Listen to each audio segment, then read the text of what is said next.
Jauh-jauh hari kita sudah mengatakan apa yang terjadi kalau Kamala Harris menjadi Presiden Amerika. Sekarang terbukti secara administratif Kamala Harris adalah Commander-in-Chief di Amerika. Memang banyak yang tidak peduli dengan apa yang terjadi di luar negeri, namun hanya mengingatkan bahwa menjadi pemimpin sebuah negara, Anda bukan hanya harus mengenal peta perpolitikan dunia atau geopolitik, namun juga harus mempunyai sumber terpercaya yang bisa menganalisa data jadi informasi yang bisa membuat Anda membuat keputusan yang selalu tepat. Bosman, untuk hal beginian cukup lengkap pasukannya dan data-datanya valid. Karena tahu dari jauh-jauh hari bahwa Biden ini tidak akan lama menjabat, maka strategi politik luar negeri kita harus sudah punya grand plan-nya, di mana hal ini akan membuat Indonesia akan menjadi negara superpower kalau mengerti situasi lawan kita dan teman kita. Sayang ya, yang menjabat saat ini nggak punya informasi atau data untuk menjadi bekal knowledge sebagai senjata pejabat tertinggi membuat keputusan. Kita lanjut. Di Amerika, Trump dan timnya kembali menguat pengaruhnya. Diperkirakan di tahun 2022 nanti dalam pemilihan awal, agaknya Partai Republik akan menyapu bersih Partai Demokrat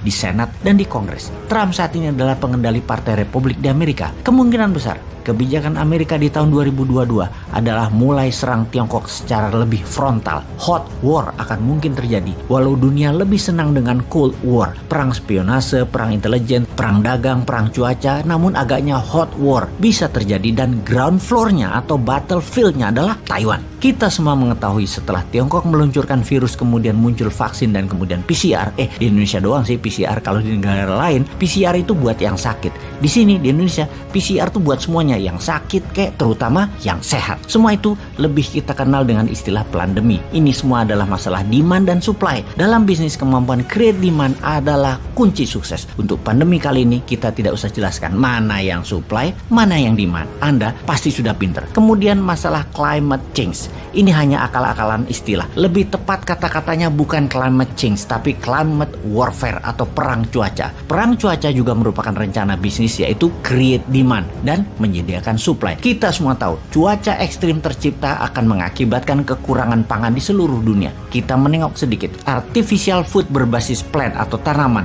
dan bioengineering food, pemilik terbesarnya adalah Bill Gates. Beyond Meat misalnya, artificial daging, Bill Gates punya saham besar di sana. Lahannya luas miliknya di berbagai belahan dunia sudah dia kuasai, termasuk bahkan temannya 1 tahun terakhir ini, Jack Ma, sering terlihat di Eropa mempelajari plant-based food ini atas perintah pemerintah Tiongkok tentunya. Sebaiknya pejabat Indonesia paham begini-beginian agar nggak kagetan atas apa yang akan terjadi ke depannya. Di sisi Tiongkok sekarang, Xi Jinping lagi pusing 7 keliling pastinya karena skandal keuangan properti Evergrande minus 700 triliun yang secara sistemik akan menghancurkan keuangan nasional Tiongkok. Harga sayuran saat ini melambung tinggi di pasar-pasar di dalam negeri dalam 3 bulan terakhir karena bahan makanan Tiongkok banyak mengandalkan impor, sementara banyak negara menutup impor untuk Tiongkok. Kebutuhan energi yang meningkat, harga BBM dinaikkan oleh Saudi dan Rusia menjadikan Tiongkok krisis energi. Hanya di kota-kota besar yang terlihat ada listrik, namun di kota-kota lain gas, BBM dan listrik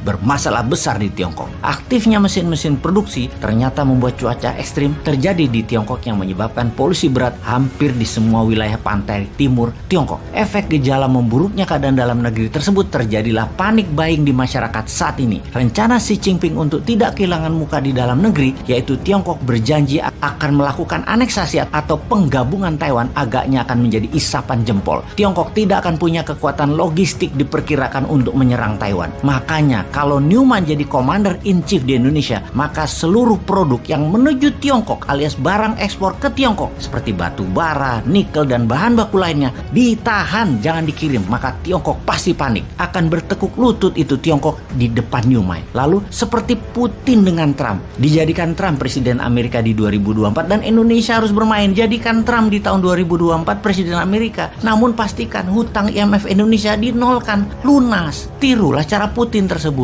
Lalu apa yang kita lakukan? Cyber army para buzzer akan dipakai untuk memainkan ke negara adik kuasa tersebut, yaitu untuk memenangkan Trump. Sesekali kita pakai cara Rusia gitu loh, hajar Tiongkok gabung Amerika, namun Turki dia serang Amerika. Tekan Eropa dengan mematikan gas, hajar sekutunya Amerika. Naikkan harga minyak, tekan Tiongkok. Itu baru namanya negara berdaulat dan pemimpinnya berani juga bervisi.